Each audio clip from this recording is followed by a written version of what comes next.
When winter hit 50 below zero, Native Americans walked across frozen tundra, hunted in blizzards, and lived comfortably in conditions that would kill most people today. Their secret was engineering. Let's start with number 10, the material everyone thinks about when they imagine Native American clothing: buffalo hide. A prime winter robe came from cows killed between November and February when their fur reached maximum thickness. These robes weighed 10 to 15 pounds of pure insulation. Plains tribes like the Lakota, Cheyenne, and Blackfoot wore them first side against the skin over lighter clothing. The warmth was so effective that men often wore only a breechclout underneath. Women belted the robes over dresses. At night, two people could share a single robe for sleeping and stay warm through temperatures that would freeze exposed skin in minutes. Number 9 takes us north to the real champions of cold weather clothing: caribou skin. Caribou hair is hollow, just like polar bear fur. Each hair acts as a tiny air tube, trapping warmth while keeping the hide incredibly lightweight. Inuit, Yupik, and Indian peoples in the Arctic and subarctic relied on caribou as their primary clothing source. A full caribou outfit, including parka, pants, and boots, weighed only 3 to 4.5 kilograms but kept people alive at 58 degrees below zero. Modern testing shows caribou skin outperforms many synthetic insulators we use today. The Canadian military and NASA have both studied traditional Inuit designs to improve their own cold weather gear. Number 8 reveals why sealskin was the other essential Arctic material. Sealskin brought natural waterproofing. The Inuit used ringed seal and bearded seal for specific purposes. Bearded seal made the soles of boots because it stayed waterproof when treated with oil. Ringed seal got used for the boot uppers, sometimes with the hair removed for a smoother, decorative look. Women also created the twi'lek, a waterproof sealskin kayak jacket that sealed directly to the kayak cockpit. This was basically a dry suit top invented centuries before modern materials existed. The sealskin remained breathable while blocking water, solving a problem that synthetic fabrics still struggle with today. Moving to number 7, we need to talk about the brain tanning process because this technique made everything else possible. Every tribe had their own variations, but the core method stayed consistent across North America. First, women stretched the fresh hide on a frame or staked it to the ground. They scraped away all the flesh using tools made from elk antler or later metal. For buckskin, they soaked the hide and scraped off all the hair with a double-handed scraper. Then came the brains. They boiled animal brains, sometimes adding liver, and mashed everything into a soupy mixture. The hide got soaked or hand-rubbed repeatedly until it absorbed all that brain matter. Why brains? Every animal has enough brains to tan its own hide, and the oils in brain tissue are perfect for softening leather. Number 6 explains what happened after braining. The softening process that separated amateur work from master craftsmanship. Women stretched and worked the damp hide continuously until it dried. They pulled it over ropes, staked it tight, or sat and pulled with their hands and teeth for hours. The hide had to stay in constant motion as it dried, or it would stiffen into useless rawhide. This part required incredible physical strength and skill. A properly softened hide felt like velvet and stayed flexible even after getting soaked. The whole process from fresh hide to finished leather took anywhere from days to weeks depending on the size. Number 5 introduces the game-changing final step: smoking. After all that work to soften the hide, women sewed it into a conical bag and suspended it over smoldering punk wood, often rotten cottonwood.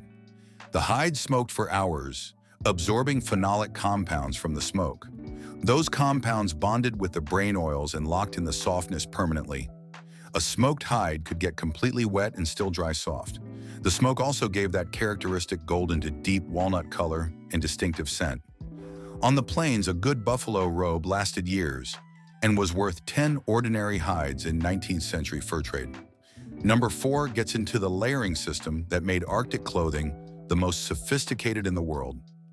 The Inuit wore 2 complete sets of clothing, inner and outer, for both top and bottom. The inner parka, called an atagi, had the fur facing inward against bare skin. This inner layer wicks moisture away from the body while providing direct insulation. The outer parka, or kulitak, had fur facing outward to shed wind and snow. The outer parka was slightly longer in back, forming a tail for sitting on snow without getting cold. Both parkas were cut loose at the shoulders for mobility, but cinched tight at the wrists, waist, and hood to seal out drafts. The same double-layer principle applied to pants and boots. Number 3 focuses on the amouti, an engineering marvel that gets overlooked in most discussions of native clothing. The amouti was the woman's version of the outer parka, with one massive difference: an enlarged hood and back pouch that held an infant. The baby sat against the mother's back, sharing her body heat while leaving her hands completely free for work. The pouch, called an amount, was so warm that infants often wore only a moss diaper. Mothers could nurse by reaching back and swinging the baby around to the front without removing it from the pouch. This design let Inuit women maintain full mobility and productivity while keeping their babies alive in the harshest environment on Earth. The survival of the community depended directly on the genius of this garment. Number 2 examines the boots, called kamit or muklux, which show how obsessive attention to detail saved lives. These boots were made from a single piece of hide wrapped and sewn to minimize seams. Every seam was a potential point for cold air or water to enter, so women eliminated as many as possible. The sole came from bearded seal or dehaired ring seal, waterproofed with oil. The uppers came from caribou leg, with fur facing inward. Inside, people wore up to 5 layers: stockings, fur socks, grass insulation in some regions. The boots came in different heights depending on the need: knee-high for daily use, thigh-high for deep snow or wading through icy water. Women used a special waterproof seam called illugionique, where the needle pierced alternate sides so the sinew thread overlapped and swelled when wet, sealing the holes. Number 1 is the thread itself, because without sinew, nothing held together properly. Women used sinew stripped from caribou back tendons for all their sewing. Sinew is stronger than modern thread and has a property that synthetic thread can never match: it swells when wet. This made every seam self-waterproofing. Water hit the seam, the sinew expanded, and the hole sealed shut. The thread was made by pulling apart dried tendons into thin strips, then rolling them between the palm and thigh to create twisted cord. Women kept these threads in their sewing kits along with bone or ivory needles. The ulu, a woman's semicircular knife, cut the patterns and trimmed the thread. Every single piece of an outfit depended on this thread holding under extreme stress, so the preparation had to be perfect. Regional differences meant the Arctic system took different forms across North America. The Plains tribes dealt with different challenges. Winter temperatures dropped to 40 below, with wind chill far worse, creating conditions that demanded specific adaptations. Buffalo robes served as both clothing and blankets, worn over brain-tan buckskin shirts and leggings. The robes were often painted with geometric designs or battle exploits on the hide side, telling personal stories while providing warmth. This combination of lighter buckskin for mobility and heavy robes for extreme cold worked perfectly for a lifestyle that required long-distance travel and buffalo hunting. Northeast woodlands tribes, including the Ojibwe, Iroquois, and Algonquin peoples, built their cold weather systems around white-tailed deer. Deerskin was lighter and more flexible than buffalo hide, perfect for the forested terrain. Men wore breechclouts, deerskin leggings tied to a belt, and moccasins with a distinctive puckered toe. In winter, they added long-sleeved deerskin shirts and fur robes made from bear, beaver, wolf, or mountain lion. The beaver robes were particularly prized because beaver underfur is so dense it creates natural waterproofing. Women created another innovation: turkey feather mantles. They tied feathers to netted milkweed or hemp cord in overlapping layers, creating something similar to modern down that was lightweight but extremely warm. The Great Lakes region added woven rabbit skin blankets to the mix. Women cut rabbit pelts into long strips, twisted them so the fur spiraled around a cord core, and wove these strips into blankets. The result was a lightweight, incredibly warm covering that worked as both clothing and bedding. These blankets required enormous amounts of rabbit skins, making them valuable trade items. When wool trade blankets arrived from Europeans in the 1700s, they supplemented traditional fur robes, though the fur maintained its warmth even when wet in ways that wool could never match. The daily maintenance of all this clothing is something that rarely gets discussed but was crucial for survival. Every single day, people had to beat the snow and frost out of their garments using carved sticks. Ice building up in the fur would create cycles of melting and refreezing that would eventually ruin the insulation. Garments had to be dried carefully, away from direct fire to prevent scorching the hide. Women inspected seams regularly for wear and damage, repairing any weak spots before they became dangerous failures. This maintenance routine was survival itself. Mittens deserve their own explanation because hand protection in extreme cold requires specific design features. The Inuit made huge mittens, often from polar bear or caribou hide, with the palm area de-haired for better grip. These massive protective shells kept hands functional at temperatures that would cause frostbite in minutes. The size allowed for layering and trapped more warm air around the hands. When fine motor control was needed, people could slip their hands out temporarily while the mittens hung from a cord around the neck. The physics behind why all this worked is actually straightforward. Staying warm at 50 below requires trapping dead air next to the body while letting moisture escape. Dead air is one of the best insulators available. Native clothing created this through hollow or dense fur that formed air pockets, double layering with fur facing different directions, and loose but adjustable silhouettes that trapped warm air while sealing openings with drawstrings and belts. The breathability of natural skins lets sweat evaporate rather than trapping it like non-breathable modern shells that make you wet from the inside out. Hood designs separated functional clothing from dangerous clothing. The outer parka hood was trimmed with wolverine or wolf fur around the face. Wolverine and wolf fur resist frost from breath. Fox fur, which looks similar, would ice up from breath condensation and eventually freeze solid, creating a ring of ice around your face. The hood itself was large and loose, able to be pulled forward to shield the face from wind or push back when not needed. Some designs incorporated a face mask or extra flap that could be pulled across the face in extreme wind. Women were the master craftspeople who made all of this possible. Skills passed from mother to daughter through years of practice. Girls practiced on doll clothing, learning the techniques on a small scale before graduating to full-size garments. Making a complete outfit represented hundreds of hours of skilled labor. A woman's ability to produce quality clothing directly impacted her family's survival and her status in the community. Men hunted and provided the raw materials, while women transformed those materials into life-saving technology. This practical work was also spiritual work. Every garment reflected respect for the animal whose life it continued. The clothing also carried cultural and spiritual meaning beyond function. Plains buffalo robes were painted with sacred geometry or personal medicine symbols. The designs told stories and provided spiritual protection.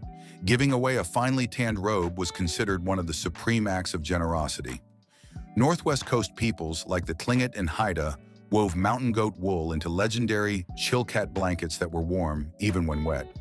These blankets were worn as robes and also displayed at ceremonies, representing wealth and prestige.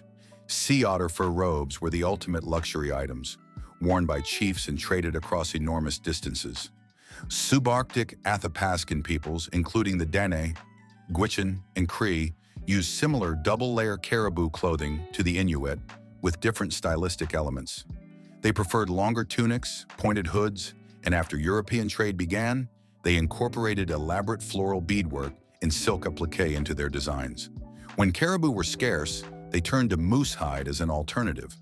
Moose hide was thicker and heavier, but provided excellent insulation.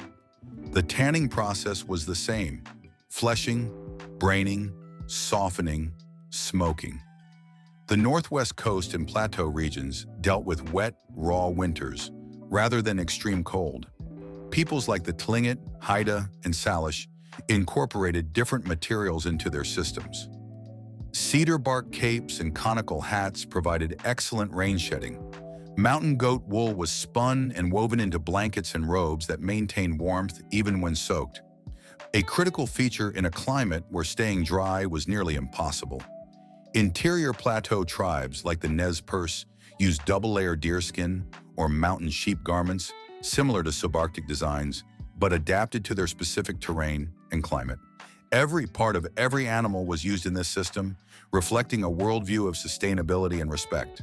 Caribou provided hide, sinew for thread, antler for tools, and bones for needles and scrapers. Hooves were boiled into glue. Intestines became waterproof material for containers. The hunting of animals for clothing was tied to ceremonies and spiritual practices that acknowledged the relationship between humans and animals. Taking an animal's life came with responsibilities to use every part respectfully and skillfully. The disruption of these clothing traditions through colonial policies nearly erased this knowledge entirely. Residential schools forbade traditional clothing. Commercial goods replaced handmade items. The skills that had sustained people for thousands of years were nearly lost in just a few generations. Since the 1990s, revival programs in Nunavut, Alaska, and Cree communities have brought this knowledge back strongly. Elders teach young people the old techniques. Museums return artifacts so people can study the construction. Contemporary native designers incorporate traditional methods into modern fashion. The knowledge survives because it was too valuable to stay lost. Modern science keeps confirming what indigenous peoples knew for thousands of years. The double-layer system is more effective than single-layer insulation. Natural materials breathe better than synthetics in many applications. The loose fit with sealed openings beats tight, modern garments for temperature regulation. Brain tanning produces leather that surpasses chrome-tanned commercial leather in certain properties. Smoking creates permanent softness without modern chemicals.